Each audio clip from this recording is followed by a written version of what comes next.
Hello, I think this is now live.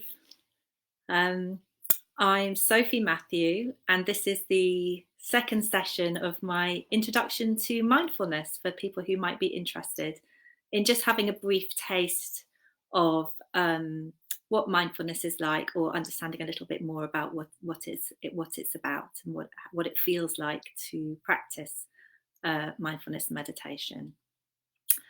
Um, so so this is, as I said, this is the second part, but absolutely no worries at all if you didn't listen to my session last week. It won't matter at all. And I'm absolutely delighted that you have joined in this week. Really lovely to have you all here.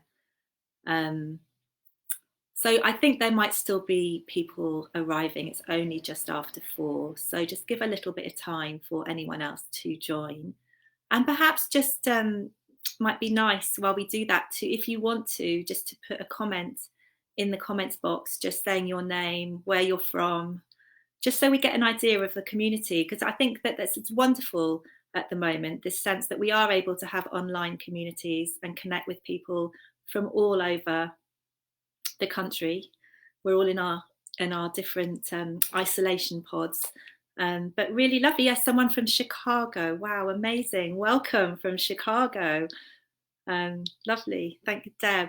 So really lovely to see this, to see that there are people joining from all over. So so I'm Sophie Matthew, as you probably know from reading the blurb about this session. I have ankylosing spondylitis. I've lived with ankylosing spondylitis for about 30 years, or just over 30 years. And I did work for NASS about 6-7 years ago. And I actually left NASS to train to be a mindfulness teacher, which is what I've been doing since then. And I very much enjoy that. I teach mindfulness for stress, mindfulness for health classes, both in person and online. So welcome to, yes, people from Salisbury, from Kent.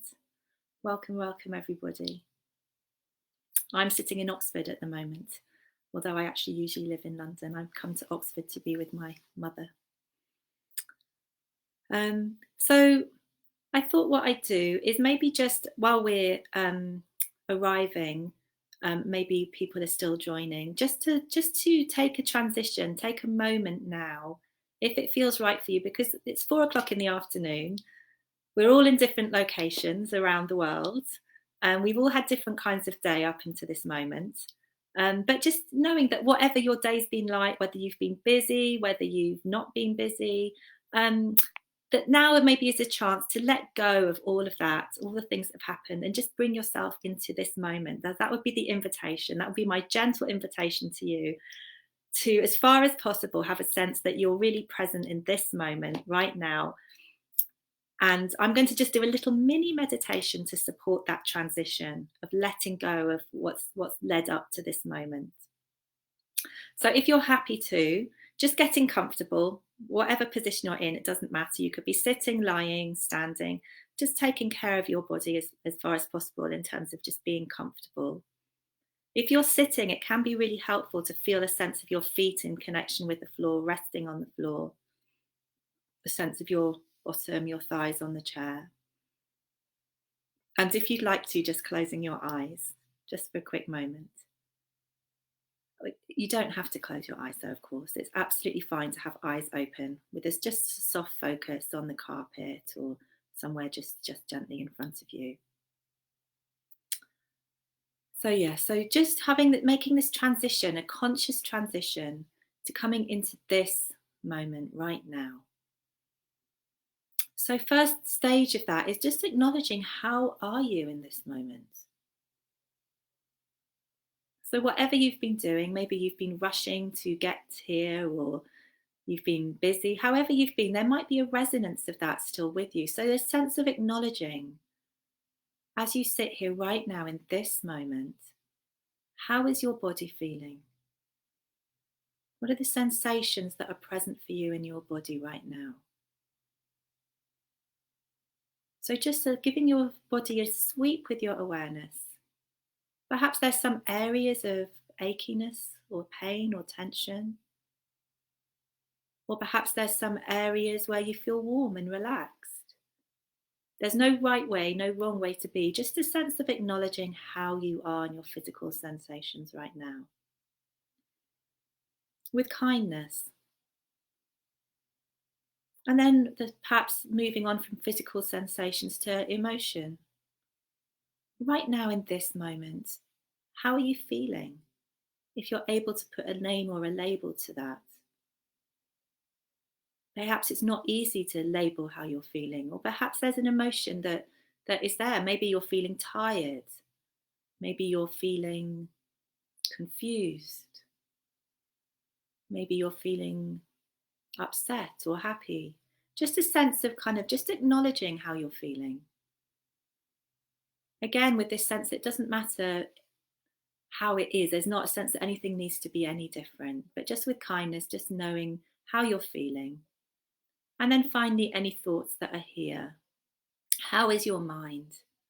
Is your mind busy? Is your mind relatively still? Are there particular thoughts that are here, very present for you? So just a sense of acknowledging that. So now, having acknowledged how we are in our physical sensations, our emotions and our thoughts, just coming to sense of the breath in the body, perhaps at the belly, the abdomen. Just spending a few moments, allowing your awareness to rest here on the sensations of breathing in the belly.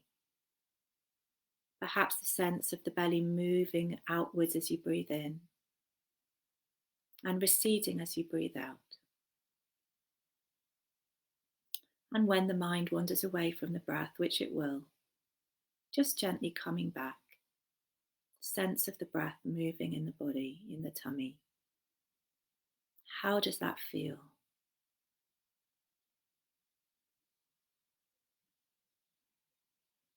And now just broadening awareness once more to the sense of all of your body, wherever you are, whatever posture you're in. Becoming aware of sounds around you and opening your eyes.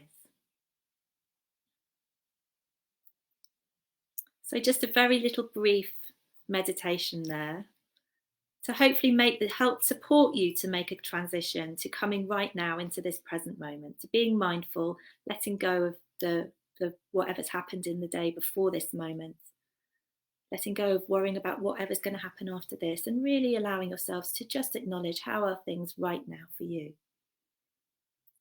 And I might, if there's time, just teach that little, it's called a 3-step breathing space. And it's very useful little meditation. So I'm hoping that there'll be time just to briefly teach that before at the end of the session as a useful little meditation tool you can take with you, use when you need it. So yeah, so my plan for this session is just to talk a little bit more about how mindfulness fits in to my kind of worldview, or into a way of living that's really supportive and helpful, and how it helps us be more resilient and calm, and why it helps us do that. So explain a little bit more about what mindfulness is and why it's helpful, and then lead us longer mindfulness meditation for us to have a experience of a guided meditation, and hopefully that will be something that you can just see how it goes, and see enter into that with an open mind. Hopefully enjoy that. The idea hopefully will be that you can enjoy this session, find it quite calming, find it quite relaxing potentially, and a way of kind of entering this bank holiday weekend feeling a little bit more centered, a little bit more grounded perhaps. So yeah, I talk a little bit more about mindfulness, and I was going to do that within the context of this theory that's been put forward by several clinical psychologists, but I think largely by a psychologist called Professor Paul Gilbert, who some of you may have heard of. He has a theory that is widely used now in a lot of contexts, actually, and it's really, really useful, I find. It's called the 3 emotion systems. So it's a theory of 3 emotion systems, and what he's saying is that we all have 3 systems in which that our emotions fit in, basically, and we're always in one or the other of these systems. And it's really useful to understand, I think, or it's helpful to know what these systems are in this theory, and then to be aware or be able to ask ourselves, what system are we in this moment? So the 3 systems that he talks about are a threat system, a drive system, and a soothing system. And these all have different purposes and different values. And it's not that one system is better than the other, or that they all have a really useful purpose in our lives. But what he suggests, and I think the truth seems to be true of my experience and also the experience of many people that I teach, is that most people tend to bounce a bit between the threat system and the drive system and not spend a lot of time in the soothing system. And so let me just say a little bit about what the systems are and how we might be able to get ourselves into a slightly different relationship with these systems, get a bit more balance into our lives. So the threat system is a system that we get kind of triggered into when we're feeling some kind of threat, some kind of anxiety, fear, worry, or some kind of difficulty often. So I think for those of us who live with ankylosing spondylitis, and we're perhaps having a bit of a difficult pain day, or we're feeling a little twinge here or there, that can actually trigger us into a bit of a threat response, because often there's a lot of thoughts there about, is this going to turn into a flare? What might happen if it gets worse? Am I going to be able to sleep? All these things that naturally we do, but it's a way of kind of that we can get triggered into being in this threat system that he describes. And of course, at the moment as well, on top of the fact that many of us are living potentially with some kinds of pain, whether it's ankylosing spondylitis, axial SpA, or anything else, there's also the time that we're in at the moment, the time of COVID-19, where we're all living different lives than we perhaps have lived before, in different circumstances that are quite uncertain. So we're all adjusting on some level, and we're all having different challenges. And of course, we're all having very different challenges depending on where we're living, what our particular circumstances are, whether we're living with others, whether we're living on our own, whether we're working or we're not working. We're all having very different individual experiences. But I do think that for a lot of people, there are certain elements of that are causing a little bit of anxiety, a little bit of worry, even just uncertainty about what are the next steps. And for some people that will be really huge, depending on, if you have relatives or who are ill, or you yourself are ill, and other people it will be less big. But it's a factor for many of us in this moment. So it's another thing that's pushing quite a lot of us into this threat system. So it's the threat system that we go into when there's some kind of perceived threat, and it might be an actual threat or it might be a perceived threat. So it might be something that we're worrying about, we're anticipating a thought of something that might happen in the future that can push us into the threat system. And when we're in that system, that's when the fight, flight, freeze system gets triggered, and we get flooded with hormones like adrenaline and cortisol, and our heart rate starts increasing. So I'm sure you can all relate a little bit to that system, and it has its use. I mean, it's a protective system. It's even in its evolutionary inheritance. It's basically there to keep us safe, to warn us of danger. So it has its really good benefits. But the problem is that a lot of us spend a lot of time in this system, and maybe more time than we need to. So briefly, the other systems are the drive system, which is the system we're in when we're trying to achieve things, when we're going through our daily tasks, we're going through our to-do list and ticking it off, and we're achieving goals. And it's a great system in that way, because we're achieving things. We can get a rush of dopamine when we feel that we've achieved something and it feels good. So it's a really great system in the sense that without it, we wouldn't get anything done. But again, it can be a bit relentless. It can be one of these things. I don't know if you're like me, that you achieve one thing and then there's, we have one thing off our to-do list and then there's immediately the next thing to do. And then there's the next thing. And so it can be a little bit like being on a hamster on a wheel that never stops, this doing, the achieving system. So again, it has its benefits, but it also has its downsides. The third system is the soothing system. And this is where we are when we feel calm, when we feel safe, when we feel at peace, and when we feel connected, perhaps. That we can get into this system when we're feeling, in connection with other people. Kindness can help. Kindness to ourselves or kindness to others can put us in this system. So this is a really important system. And it's a system that really is important in the sense that when we're in the soothing system, we build resilience. We that time that we're spending when we're feeling safe, when we're feeling calm, when we're feeling at peace, it builds up our resources. It makes us feel resourced and resilient and stronger and at peace. So it's a really wonderful system. But and I think, as I said, the issue is that for most of us, and it's not our fault, but for most of us, we spend the time bouncing between the threat system and the drive system, and we spend very little time in the soothing system. And therefore, we're not being resourced enough adequately to deal with the threat and the drive systems. And that's we can get down roads towards burnout and those kinds of things. So it's an interesting question to ask yourself. I don't know if that resonates with you at all, whether you resonate with those systems and whether you feel that you do spend quite a lot of time in threat and drive and maybe not enough in soothing.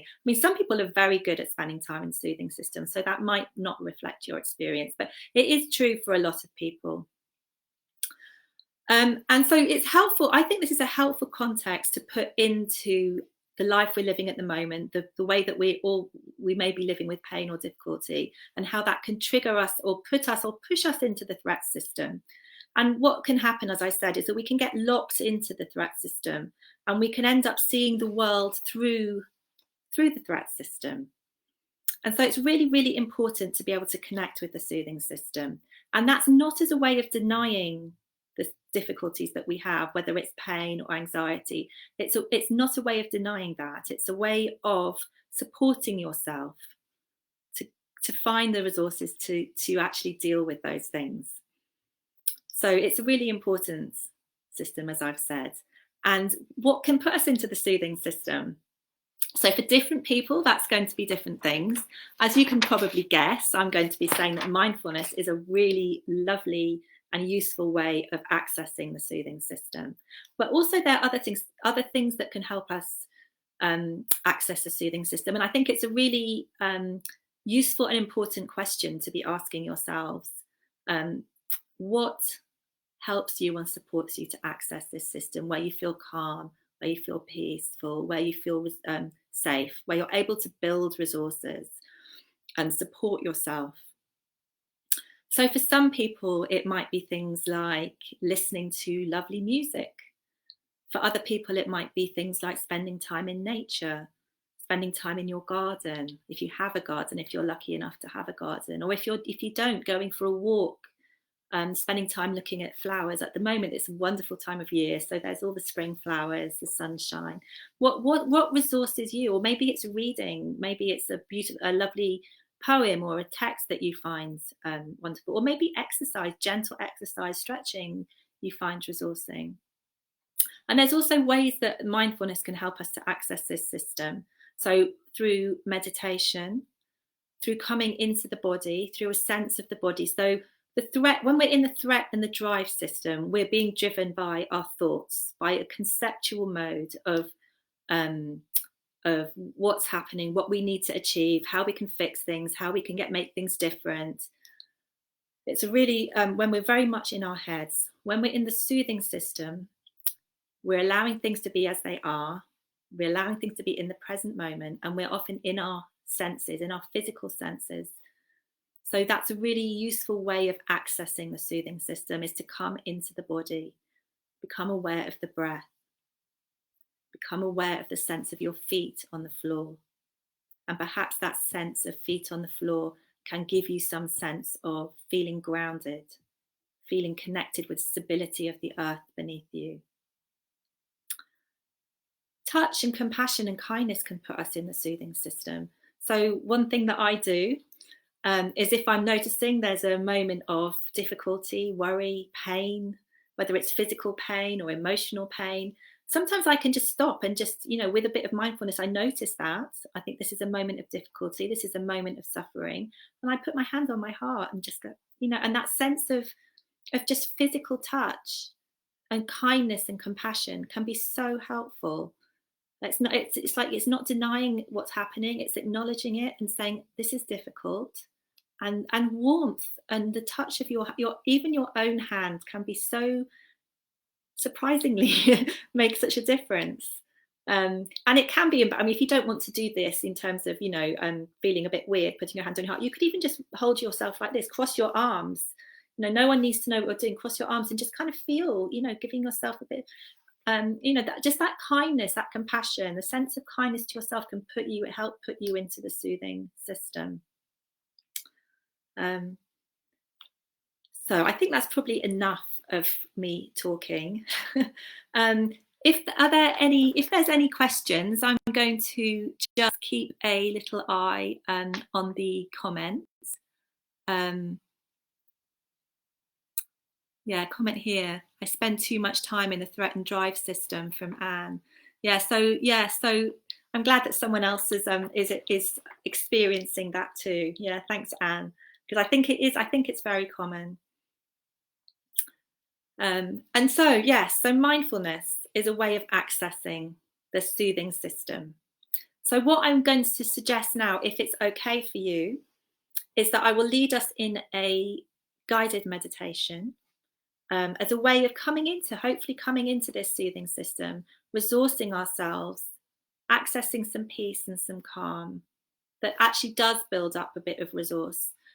It might be, though, that when you meditate, you're not feeling peaceful, you're not feeling calm, and that's also fine. We're not expecting any outcome when we meditate. Ideally, we're just allowing things to be as they are, and with that kindness, with that sense of self-compassion, and just even that actually is very, very, very helpful in terms of helping us get out of the threat and the drive system. Even that just sense of acknowledgement that this is how things are right now. So I have a good question here from Heather. Have you any tips for when we feel guilty if we stop and slow down during the week, usually when we are busy at work? Now, that's a really good question. And that is something that people often say to me when I'm teaching, actually, that it's really, really difficult, especially when we have busy lives. A lot of us, especially if we're at work or we've got children, just those moments, to stop, we can feel guilty. We can feel like we don't have time, or we can feel a bit self-indulgent. So my response to that is actually often what people say, even though it's counterintuitive, is that when we do take the time to stop, we do take the time to come into our bodies, even just to take 1 or 2 breaths, there's a shift that happens. We feel more resourced.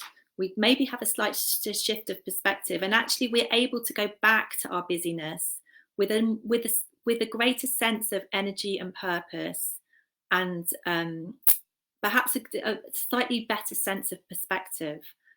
So that often what people do say if they practice mindfulness is that although it's taking time out to practice a little tiny bit of mindfulness meditation or a stop, you actually feel that you have more time, because you're not running around in this kind of reactive position state where you're just like a hamster in a wheel and you're reacting from one thing to the other, trying to multitask.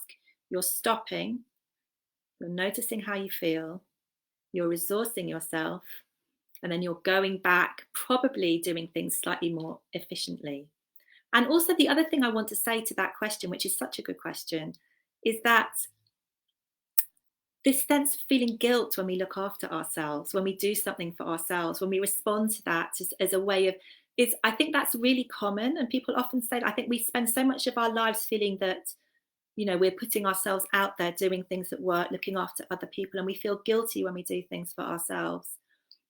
But my absolute belief is that the more that we look after ourselves and the more we're kind to ourselves, the more resources we have to look after other people and to be kind to other people. We kind of model a lot of that, by how we are for ourselves.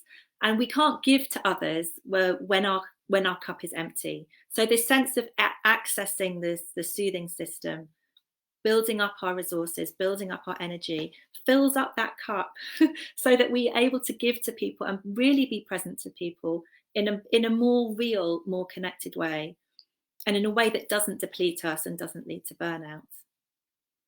So my encouragement would be it's not self-indulgent. It's not an act of denial or avoidance. It's actually a really important way of resourcing yourself so that you're really able to be present for all the things that you need to be present for. But yeah, I will of course answer any more questions as they go. But if you're happy to, we'll just do a meditation now. I'm keeping an eye on the time. So a really important element of meditation is this sense of being aware, but also with an attitude. The attitude that we bring to the meditation is just as important as the awareness. And the attitude that is really encouraged is an attitude of kindness, of self-compassion, of allowing things to be as they are. There are many other attitudes, but I'll just highlight those at the moment. So the encouragement for you as we do this meditation that I'm going to lead is, as far as possible, bring this sense of just letting things be as they are, not expecting yourself to be in any way, not expecting the meditation to be in any way, and being kind with what you find. Being kind, and I know kind is a difficult word for a lot of people, but whatever that means to you, don't have to overthink that. Treating yourself in the way that you might treat a child or someone that you care about. If you're noticing when you meditate, I have a really sore shoulder, or I'm really worried about something, just allowing yourself to kind of acknowledge that with kindness, as you would with anyone else that you care about if they had a sore shoulder or they were worried about something. And the other thing is, another way to be kind to ourselves, to set it up in a way with that intention, is to take a moment to be kind to yourself about how your posture is in this moment. Are you comfortable? Is there a cushion that you need? So just taking a moment perhaps to adjust your posture. If you want to lie down, that's absolutely fine. Take a moment, if you have time, to go and find yourself somewhere comfortable to lie down. You might want to have a little blanket or something if you're feeling a bit chilly. It won't be too long. It'll be fairly, no more than 10 minutes, but just know those things that, that you might find helpful. If you're sitting, I think it's really nice to have your feet flat on the floor. That sense of the body being in connection with the earth beneath. And to be upright through your back, but not strained, not putting any tension, especially those of us who have back pain. So if you need to be surrounded by cushions, if you need to be leaning back, whatever, just doing what you need to do to be comfortable, really, but not so comfortable that you're just going to drift off to sleep. It's a little balance there. Okay, so having made hopefully any little adjustments to look after yourself, if you feel happy to, I would suggest that you might like to close your eyes. If you don't feel that that's right for you, you don't want to close your eyes for any reason at all, that's completely fine. People meditate with their eyes open, but I would suggest then that you just have a soft focus, maybe on the floor in front of you, so you're not too distracted by what's around you. Just allowing your focus to be soft, resting on the carpet or the floor a few feet in front of you. So now, with your eyes closed, becoming aware of your body, of your posture, whatever posture you've chosen.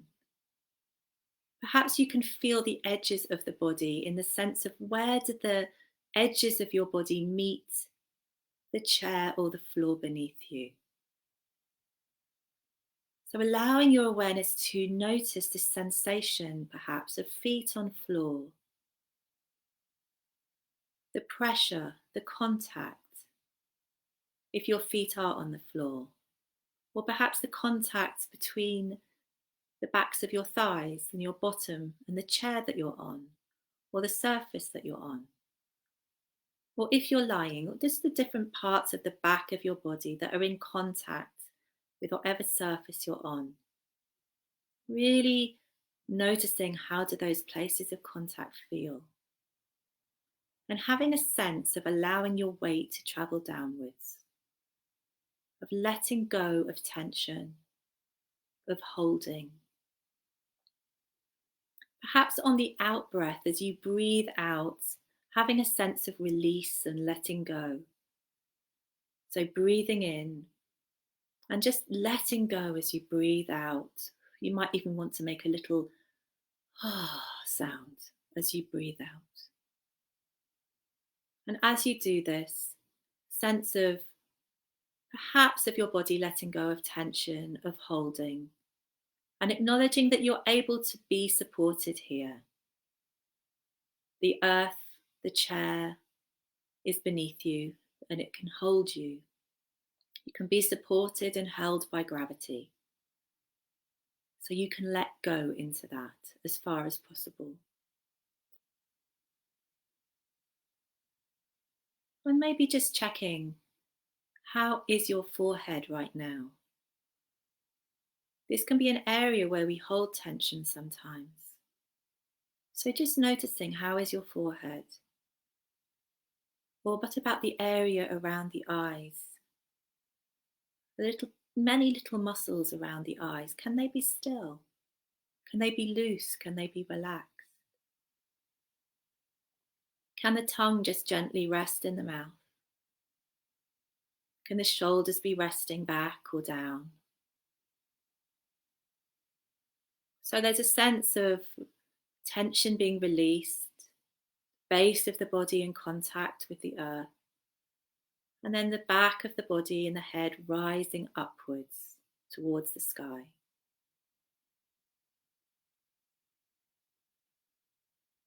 I'm going to offer guidance.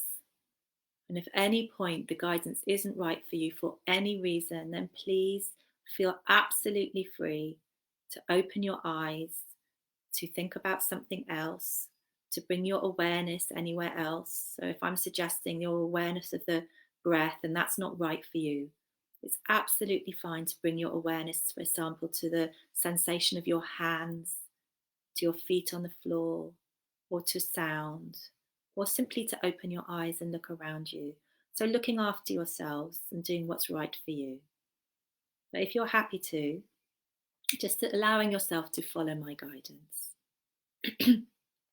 So I would say now, just becoming aware of the sense of the whole of the body, whatever position you're in, the outline of the body perhaps, so the sense of the edges of your body moving with the breath. Maybe there's a sense of some of the areas of your body are slightly moving as you breathe in and out, and you can feel your clothes gently moving, maybe over your shoulders or over your arms. There's a sense of clothes gently moving over your skin as you breathe in and out.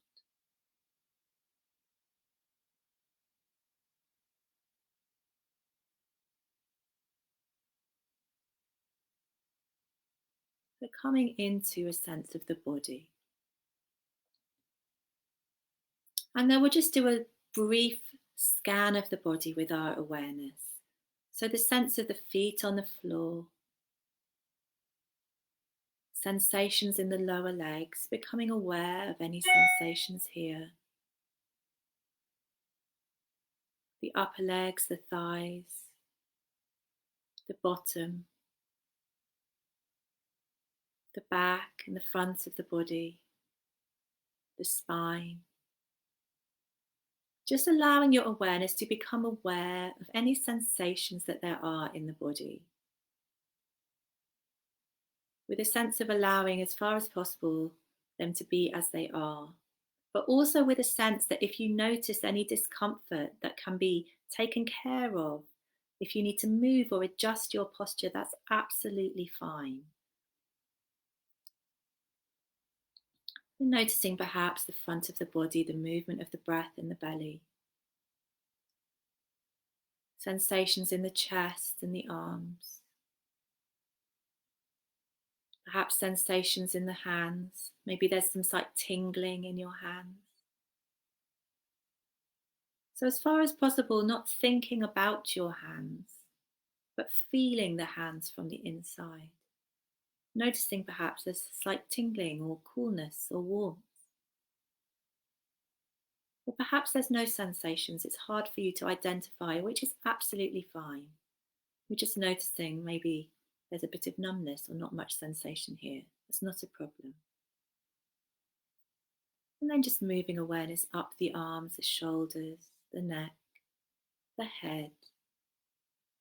Noticing how is the head, any sensations here. You just become aware of the sense of the body.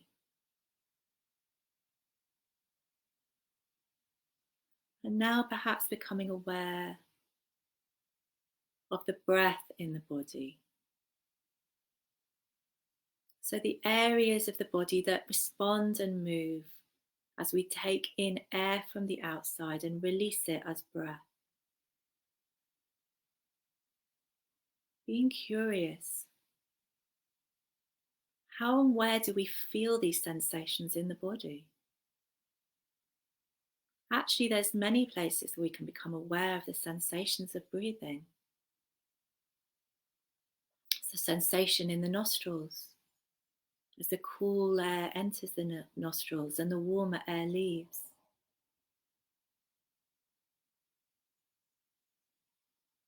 Perhaps a sense of the breath following through the nostrils down the throat and filling the lungs, expanding the lungs as we breathe in, and receding as we breathe out, the lungs letting go of the breath.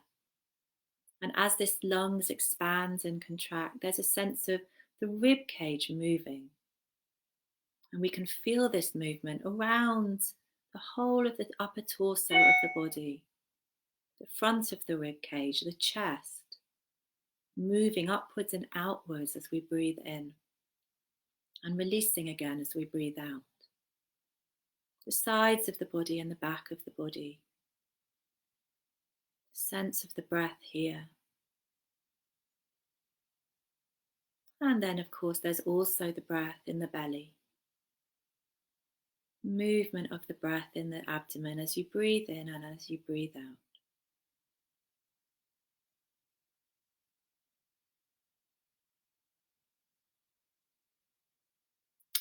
So just taking a moment, if it feels right for you, to be curious about where the sensations of breath are most clear for you in this moment, most strong in your awareness.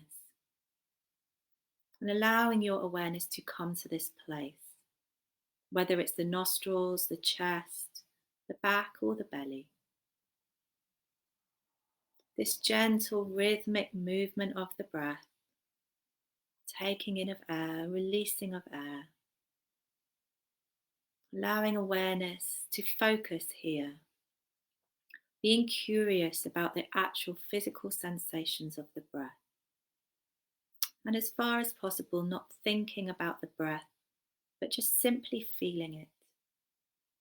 And allowing the body to breathe itself. So acknowledgement that we breathe many, many, many thousands of times a day. And we don't need to make any effort to breathe. We can trust that the body will breathe. And we can simply rest our awareness on the sensations of this breath, the wave-like sensations of the breath. And as you do this, you will notice that the mind will wander away. Although we're intending to focus awareness on the breath in the body, our minds are going to get caught up in thoughts or daydreams or fantasies or planning or worries, whatever it might be. So not feeling when that happens that that's a mistake, that you're not good at meditating or there's a problem. It's what happens to everybody. Minds think, they wander. So when we notice that that's what's happened, that's a fantastic moment of awareness that we can be really pleased about. It's like, yes, I noticed that my mind has got caught up in whatever. And then just simply just making a choice to come back to the breath. not rushing back as though there's been a mistake, but gently, kindly coming back to the sense of the breath moving in the body. And you may need to do this many, many times in even a short meditation. So coming to the sense once more of the wave-like motion of the breath in the body. Breathing in, knowing that you're breathing in, and breathing out, knowing that you're breathing out. When the mind wanders, simply coming back to the breath. Almost as though you could imagine that the in-breath is like a wave moving gently up a seashore. The out-breath is the wave receding.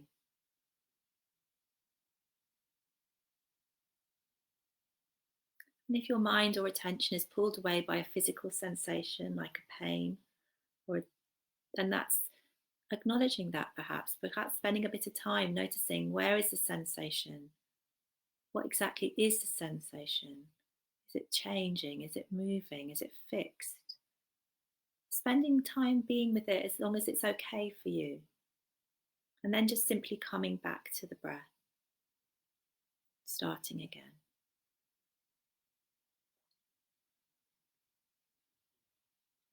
So just in the final moments of this meditation, just allowing your awareness to broaden out once more to a sense of the whole of the body. So whatever posture you're in, sitting or lying, once more a sense of the posture that you're in, the places where your body is in contact with the surface that it's on or with your clothing. Perhaps there are areas that your skin is in contact with the cool air around you. And then coming to a sense of the sounds around you, noticing the sounds. And when you're ready, opening your eyes. And just taking a moment to look after yourself. Coming out of that meditation, maybe you need to roll your shoulders, roll your neck, wiggle your fingers, whatever your body's telling you that you need to do to look after yourself. So hopefully that may have been a little sense of allowing yourself to come out of the drive, the threat system, into a more soothing system, out of thoughts about, worries about, into physical sensations, into this present moment. And as I said, as I led the meditation, we often find that our minds wander. We might have very busy minds. We might be thinking all kinds of things as we're doing the meditation. And that's very common. It's very normal. It's not anything to worry about. It's just a sense that we can notice that.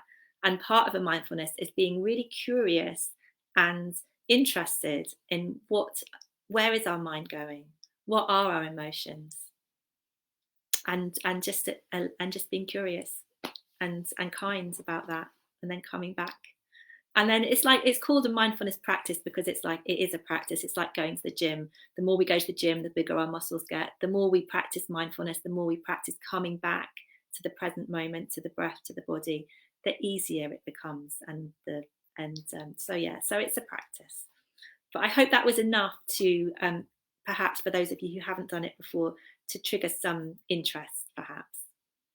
I only just have a few moments before the end of the session, so please do put any comments or questions and I'll have a little look. But I'm hoping, yes, that this will be something that you can resource you as you go into the bank holiday weekend, which may be busy, that there'll be little moments that you can think, oh, I'm in the threat system, oh, I'm in the drive system. Is there something I can do to just get myself into that soothing system, even just for a moment? Is it just 1 or 2 breaths? Is it perhaps looking at a beautiful flower, reading, listening to some music?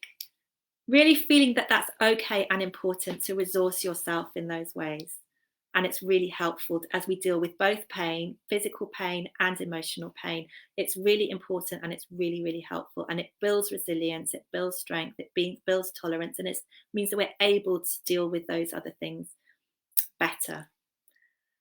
Very, very briefly, I said I'd teach you a little tiny meditation to take away with you that you can do really quickly. And it's the one I led at the very beginning of the session, the 3-step breathing space. So I just want to outline those stages really quickly once more, and then end the session with that. So thank you for the kind comments that I'm seeing on the comments. Thank you, Dale, saying I hope that, yeah, nice thing at the end of a busy week. I hope other people found that same thing too. So just to really finish quickly, the 3-step breathing space. Step number 1 is acknowledgement. And the 3-step breathing space is kind of in the shape of an egg timer, if you can see this. So it starts up wide, it comes into the middle, and then it opens out wide at the end. And so step number 1, wide at the top, is acknowledging what's happening for you in the moment. And there's 3 aspects of experience that you're acknowledging: what's happening in my body, physical sensations, what's happening in my emotions, how am I feeling, and what's happening in my mind, what thoughts are there for me. 3 aspects of experience. Middle stage, the breath, coming to the breath as we did just now.